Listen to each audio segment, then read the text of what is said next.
Hello and welcome to Ask Koch. It is a Tuesday afternoon. Great to have you in your company. Just gone 1:30 Eastern. Good to be back after a week off. Liv and I had a week off and decided to go and support some local businesses in Canberra and around the Southern Highlands and Kangaroo Valley. Let me tell you, we came back on Friday through Berry and Kiama.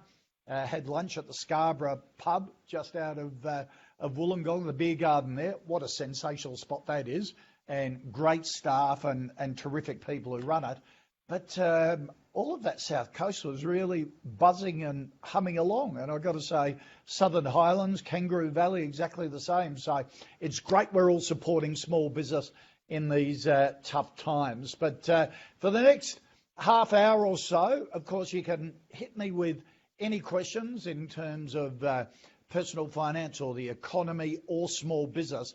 But today, I thought we'd, as I often do, bring in special guests, expert guests to look at a particular theme. And particularly with small business, and my focus with small business first at the moment, as we all need to focus on making sure small business survives this economic recession, not only survives, but thrives. I thought we'd focus on helping small business with social media to generate interest in your business, to generate sales. How do you do it? How do you work through social media as a way of marketing your business? And joining me is Greg Nicolle, the National Capability and Performance Manager for Yellow. Greg, thanks for taking the time to join us on Ask Koch. Really appreciate your time. Thanks, David. Great to be on board, and yeah, hopefully we can help out some Aussie SMBs today with all the questions they've got and some great information about social media. Okay, because look, I think with COVID-19, this pandemic, we have become even more connected, no matter what your generation. My mother had never heard of Zoom before all of this, and now we have Zoom family dinners with everyone all over the place. So it's multi-generational. But what prompted me to get you on was you've just done a social media report at Yellow. You do it each year. Give us an update on social trends. Yeah, sure. Well, our Yellow social report. So at Yellow, we're all about making it as easy as possible to connect consumers with businesses, and social is constantly changing the way those connections happen. So we have been doing this social media report for over 8 years now, and this year, 2020, we're really excited about our report as it looks into a detailed view as to how consumers do use social media. And that, as you alluded to, has changed a lot over COVID-19 and the last sort of 3-6 months. But we also like to use this report as a resource for Aussie SMBs on how to use social media to grow their businesses. Yep. What were some of the key learnings from the report, and particularly what's changed during COVID? As a business owner, what do we need to sort of be nimble at, if you like? Yeah, sure. Well, you did allude to it earlier. So Australians are definitely spending more and more time on the internet, and particularly social media. So in fact, 31% say that they spend more time on social media now than what they did in the last 12 months. So social media is definitely up. Interestingly, there's some funny stats here, but Australians access the internet on average 10 times a day. 56% of them access 10 times a day. 27% of people access the internet 20 times a day. And Facebook's by far the most popular platform, with 89% of Aussies using it. And interestingly, then it's different for men and women. So for men, the second platform that gets used is YouTube. And for women, it's actually Instagram. So I think if we're looking at the takeout for businesses, the thing is, obviously, there's a lot of usage happening out there, but businesses don't necessarily seem to be capitalizing on that high growth audience. So yeah, only 37% of SMBs actually have said that they've ever paid to advertise on social media. Wow. Yeah, I know it's crazy. And having said that, though, those that have done it, 80% said that it's been a really, really effective tool for their marketing and to gain new customers. So if we're looking at COVID-19 particularly, though, since COVID-19, 44% of men, 47% of women, they actually say that they've definitely increased the amount of time that they've spent on social media sites. And did you do any stats on generations as well? Is it consistent across the demographics? Yeah, look, we have broken it down to all the different demographics, and you were talking earlier about the parents and then jumping on social media now, and that's absolutely the case. So they're actually one of the fastest growing users of social media and online or internet in general. But what's also interesting is the different demographics also use different sites. So if you're middle-aged female or male, you're definitely going to be on Facebook. That's the number one usage. If you're younger, it's going to be Instagram. If you're even younger again, there's a whole host of different platforms that the young guys use now, because they don't want to be on the same ones that mum and dad are using, right? So they use TikTok and stuff like that, don't they? TikTok, absolutely. Snapchat as well. Yeah, TikTok's just launched TikTok for Business too, haven't they?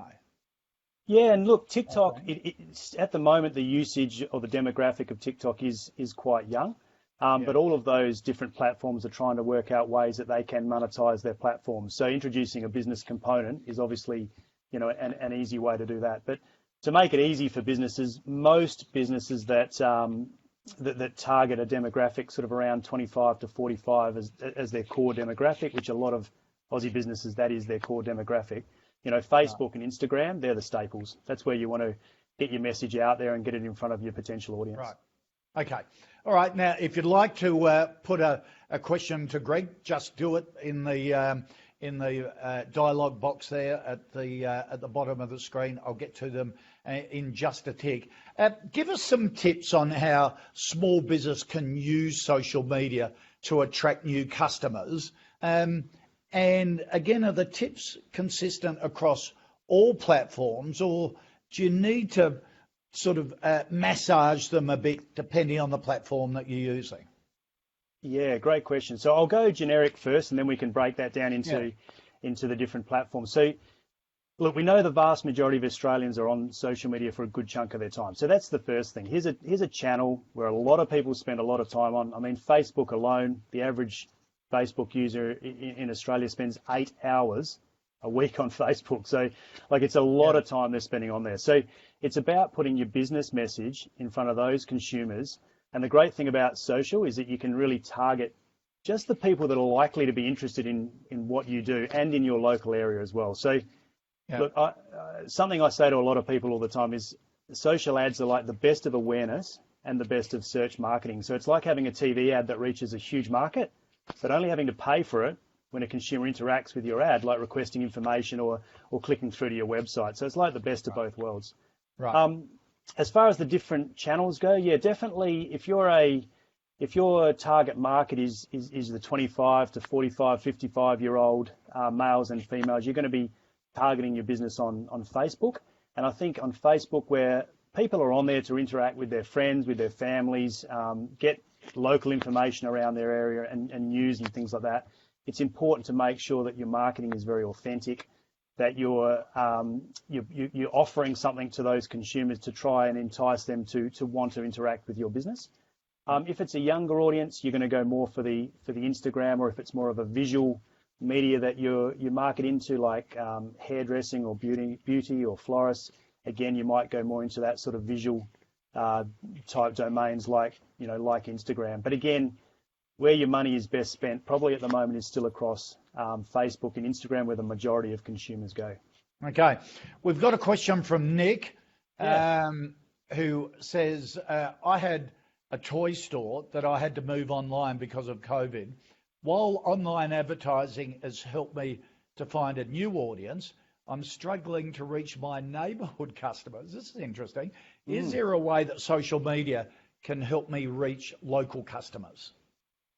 Yeah, great question. So one of the things about COVID as well is that consumers are trying to, where possible, shop and interact with their local businesses, right? They're trying to move away from the whole corporate international thing. So really good question. I guess as a toy store, there may only be a certain percentage of people within your local market that are interested in your products and services at any point in time, which makes social great because it is scalable and you can reach customers outside of your local area. But I would say that Facebook particularly, there's about 4 different ways that you can market your business on Facebook, and some of them are very local centralized. So they're designed to generate calls or even visits to your bricks and mortar store, if you do still have a bricks and mortar store in your case, Nick, where it's designed to actually funnel businesses just from within your local area straight to your local business. Really great way of reaching that local market. Okay.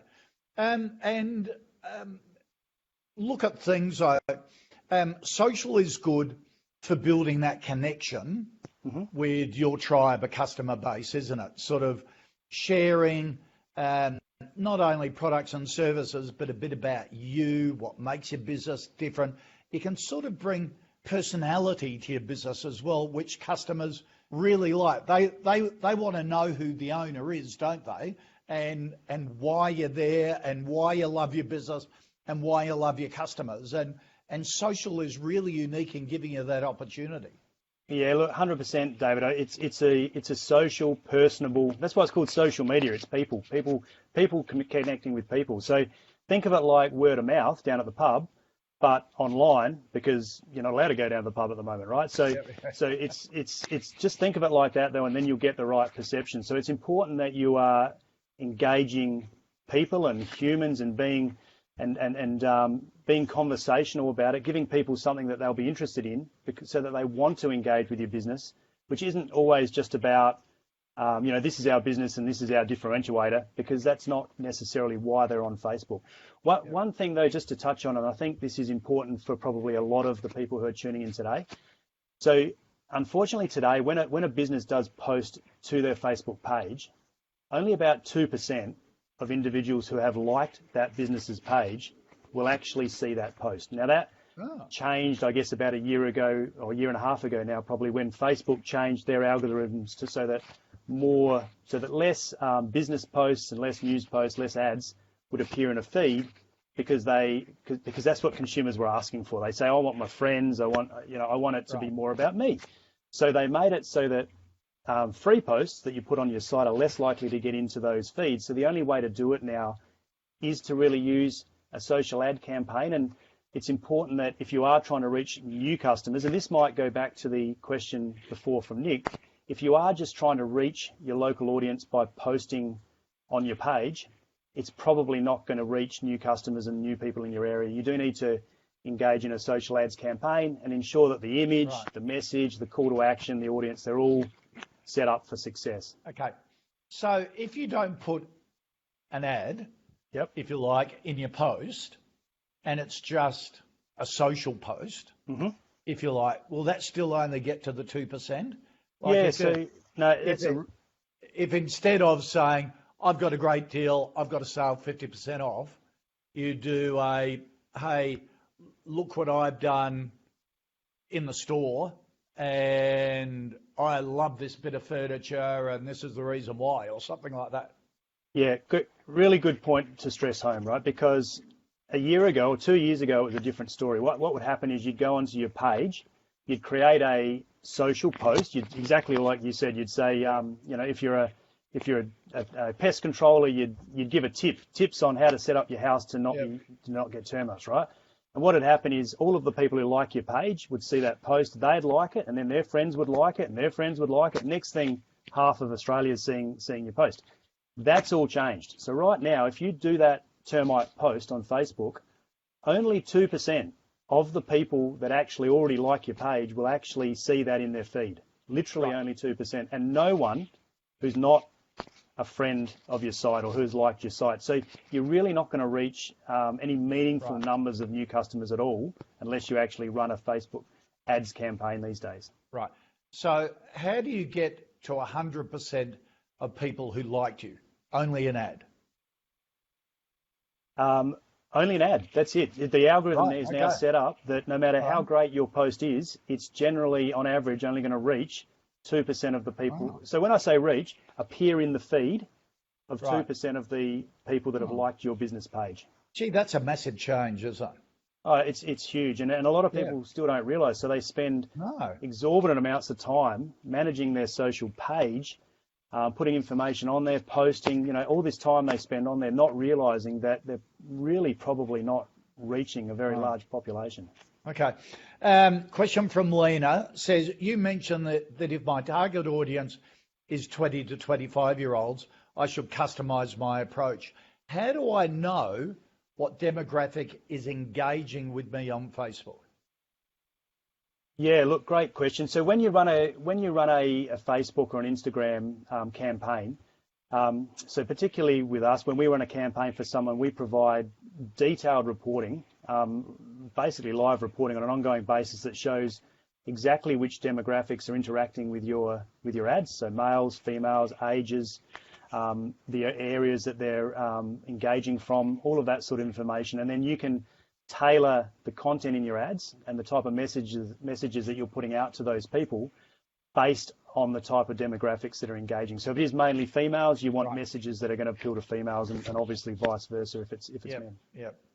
And you can, on your Facebook page, you can go to your analysis diagnostic thing anyhow, which gives you a bit of a breakdown. Yeah, look, something really interesting. If you're listening and you haven't done this before, go and do this. So go into your Facebook feed, go down to the first ad, and you'll know it's an ad. It says that it's an ad, and then click on the little three dots on the right-hand side, and there's some options there, and you can click on why am I seeing this ad, and it will tell you what demographic you're part of that has made Facebook deliver that ad to you. But then you can also go in and see your own settings. And if you go in there, go and have a look at what Facebook knows about you, because it's quite unbelievable. They know what you're interested, how many kids you got, what you like, what your preferences are, what movies you like, what you like buying, everything about you. And the good thing is, as an advertiser, we can now make sure that the ads that we deliver for our clients appear in front of the right people, because we know who those people are. Okay. All right. Now, Hiroshi says consumers can smell marketing a mile away. Is there an efficient and authentic way businesses should communicate their brand in different social media platforms? Yeah, look, not everybody on social media is going to be interested in your product and service all the time, right? And that's why with Facebook I say, or with any social, why it's the best of both worlds. We're going to reach a large audience, but that's an awareness campaign. Most people aren't going to be interested in what you do.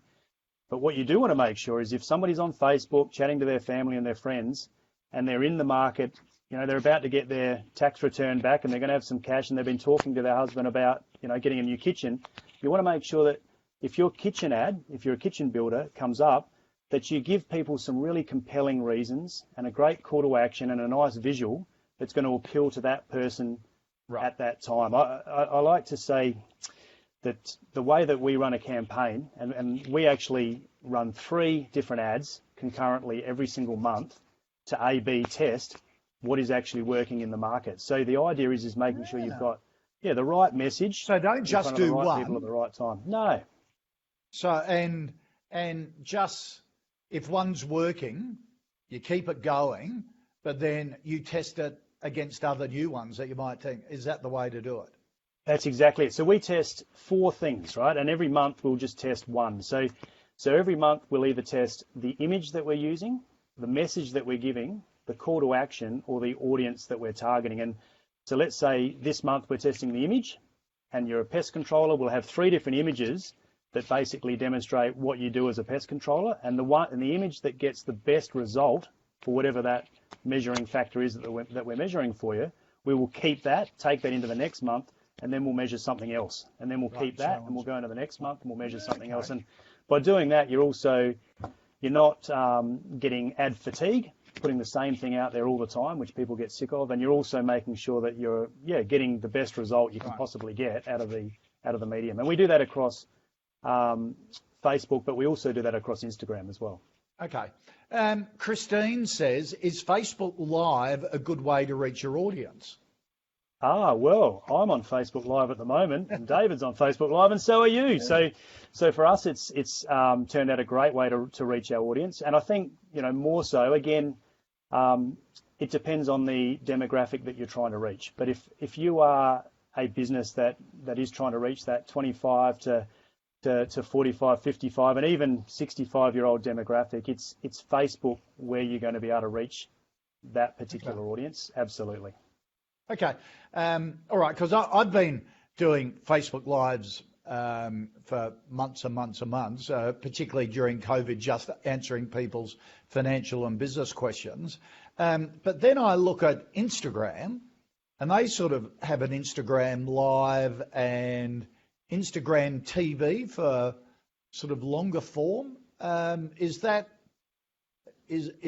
comparatively a good way of doing it as well, or should you do both? Or I don't know. I've often thought that question. Yeah, myself. look, if you're a business and you want to experiment in these type of things, I would say start simple and start with the platform that's most likely to have your largest audience. But we at Yellow, we do webinars as well, and we run across Facebook Live, but we also go across a YouTube channel as well.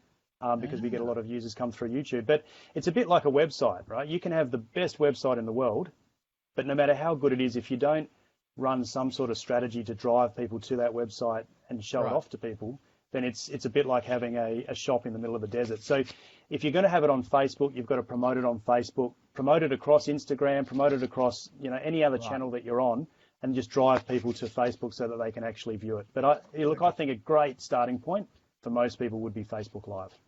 Now, Kathy says, how do I know how much I should spend on a social media campaign?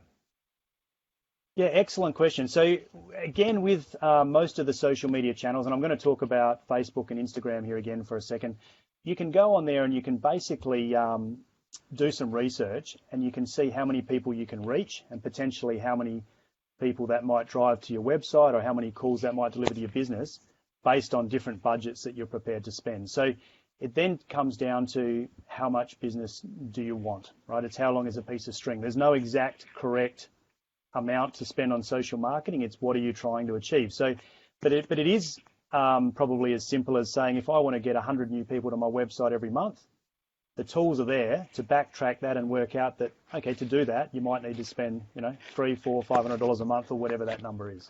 Right. Okay. That's a great segue into Karen's question. She says, I have a confectionery business. Mm-hmm. I don't have a website. I just use Instagram to promote my cakes.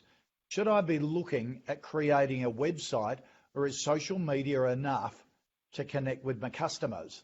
This is really interesting. And Karen, on our Business Builders show last year, I think it was, we did a great case study on a Sydney business called Smash Cakes. You get a confectionery cake and you smash it with a rolling pin, or it's a alternative to a sponge cake or a normal birthday cake. They just used Instagram, worked an absolute treat for them, Greg, and a classic case of it. Do you need both? Yeah, look, I guess you can absolutely have a successful business and just operate it on Instagram or just operate it on Facebook. But I would say if you want to maximize the exposure that your business can get, and I do a lot of work with customers on the consumer path to purchase. So all the different ways that a consumer can find out about your business and then interact with you, via a purchase online or a call or whatever it is. And really the website tends to most of the time be the center of that universe. So people can find you on Facebook, but if they want to build up more trust with you and understand more about your business, a lot of people do still like to go to a website to get that extra information. And whether it's off of Facebook or they come off of Instagram or they come off of a search engine marketing campaign, then really I feel like for the expense of a website, which is not very much, it's a low cost, you just open up the ways that people can find you, much broader than Facebook and Instagram. And in fact, actually, just to expand on that a little bit, think about what do most people do when they're looking for a product or service. So they're not, it's not an awareness thing, but they want something, they know what they want, but they don't know who to get it from. They go and do a Google search, and really you don't get a lot of Facebook and Instagram and social results coming up in a Google search. You really get websites. So if you want to maximize that, which is a big part of most businesses' way of building traffic, it's important to have a website. And we just need to look at our own behaviours, as you Absolutely. said. If I'm from a restaurant through to buying shoes or whatever, I'll go onto Google. I will go somewhere, and my impression of that website is almost like a credibility check for me. 100%. That Yep. I'm dealing with a decent business. If it's a crappy website, I sometimes go down the list of on the search engine and go, gee, that looks professional, and it almost justifies my decision to do business. And I think, from memory, your social media report, I think, really did back that up, that people use your website, your web presence, as almost a credibility check. Oh, look, they do. Okay. So they'll use social media sites to look at reviews and things like that. Yep. But your website is critical. Like you can have the dodgiest looking, let's say a kitchen manufacturer, the dodgiest looking little factory. But if you've got this beautiful, shiny website that has great examples of your kitchens and has great testimonials, perception is reality. You are going to think that place is the bee's knees. Now, you can have another place which has the magnificent showroom and it's decked out to the hill and it's fantastic. But if you go to their website and it's this dodgy little, 1980s website and it really doesn't, it's not where you want to spend your $20,000 or $30,000 on a kitchen, everyone's going to go to that other place based on perception. So it's really quite critical. And our expectations as a customer is that our website has got to look as good as the Country Road one or the Bunnings website or the Tommy Hilfiger website, just to pick out big brand names, that we certainly have our own benchmarks and standards for people who work there. But Lane has a great question for you, Greg. Lane says, I've been running a business for the past 20 years, never used social media before. How can I learn how to use it? Is there an online course you can recommend, or tutorials or access to information? Lane, there's so much out there. The problem is going to be targeting on the good stuff, isn't it, Greg? Yeah, look, it is, and there's a couple of ways you can do it. So for a business like that one there, if you came to us, we would set up a campaign for you, but we would also build out your social media page for you and just get it all set up. So you could learn through that. So you have a sort of consulting business at Yellow that you say Lane came to you, you would say you would do the whole campaign and help her. Yeah, absolutely. Right. So, most people probably aren't aware, but Yellow Pages, or Yellow, I should say now, is really a digital marketing business. So we do social advertising, SEM, SEO, websites. Back to the websites for a second. There's no excuse not to have a great website these days, because we can build a website that does look every bit as good as, your Country Road and that sort of look and feel for under a couple of $1,000s, right? So there's not really any excuse anymore not to have a great website. But back to Lane's question, we can talk businesses through, or talk Lane through social, how to set up an ad campaign, set it up for her really, and also build out that page if it's too daunting. But from that experience, Lane, you would pick up, how it works and how to do it and how to manage it just from seeing somebody else go through that experience. But if you do want to learn yourself, a couple of good resources. I think a great one is Facebook themselves. They have great videos and resources if you go to Facebook, called Blueprint Training, and you can pick whatever level of learning you'd like to do, and you can learn a little bit about it there. And Google have a great program for businesses called Google Garage. And if you go to Google Garage, it's about it's a 10-hour course all up, but it not only talks through social and how to use social for your business, but it talks through SEM and SEO and all the different digital marketing type styles you can use. But if it's all too daunting, just get in touch with us, and we can talk you through it and help you on that process. And Lane, I'll put in a bit of a plug for our online course called Bricks and Clicks, which is an online module course of how to get your business online. Bricksclicks.com.au is the is the website, or go to the Business Builders website, Koch's Business Builders, and you'll get a click through there. And also, we built a documentary around 5 small businesses who were bricks and mortar businesses and how they did the course, and you can follow them with mentors. So not only is it an online course showing you how to get online, but also you follow the path of businesses like yours and how they did it and their comments and experiences and things like that. So that could be worthwhile having a look at as well. Greg Sam says, just started my business as a nutritionist. Well done, Sam. And I've set up a Facebook and Instagram page to promote my services. Is there a way to reach specific customers who are just interested in health and fitness rather than just share posts with friends and family? Yeah, look, absolutely. And this is the beauty of social media. So again, Facebook and Instagram would be absolutely the right channels for your business. When you, I'm not sure if you've got a website, but when you advertise on Facebook, for example, what we can do is we can put a little, what they call a Facebook pixel. It's just a technical term, but we put a little bit of code on your website. And then anybody who comes to your website from Facebook, we're then able to also chase down what we call lookalike audiences. So we can say that this person from Facebook that has this sort of profile, they're interested in health, they're interested in fitness, they're interested in these type of things. Let's now go and put your ad in front of similar profiles and similar people in your area, because they're more likely to want to interact with your business than just putting it in front of random people. So Facebook is all about, making sure that we're getting your message in front of the right people at the right time. Okay, all right. Now, speaking of time, we're running out of it quickly. Trish has a question, though, before we go, saying, I've just started using social media for business, but it takes up a lot of my time. Trish, it does, doesn't it?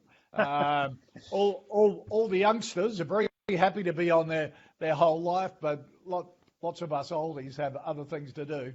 Are there any tools I can use to automate the process so I don't need to do this every day, or do I need to get someone else to do it for me?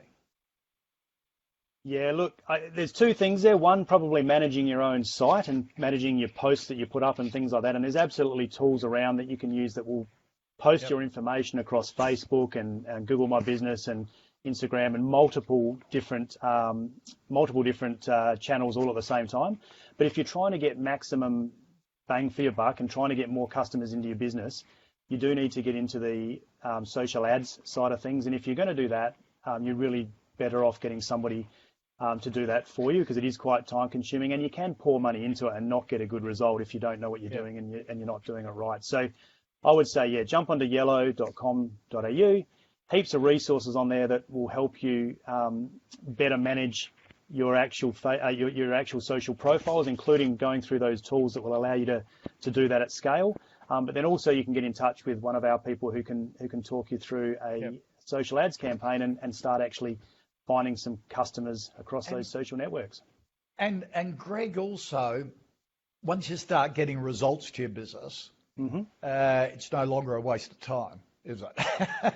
If you can, and that's the thing. That's a good point. Yeah, that's a good point. About tracking response, about testing, being, I found almost being a bit of a student of social media and taking an interest in it yourself as a business owner is really important, and following feeds of people who do it really well. Like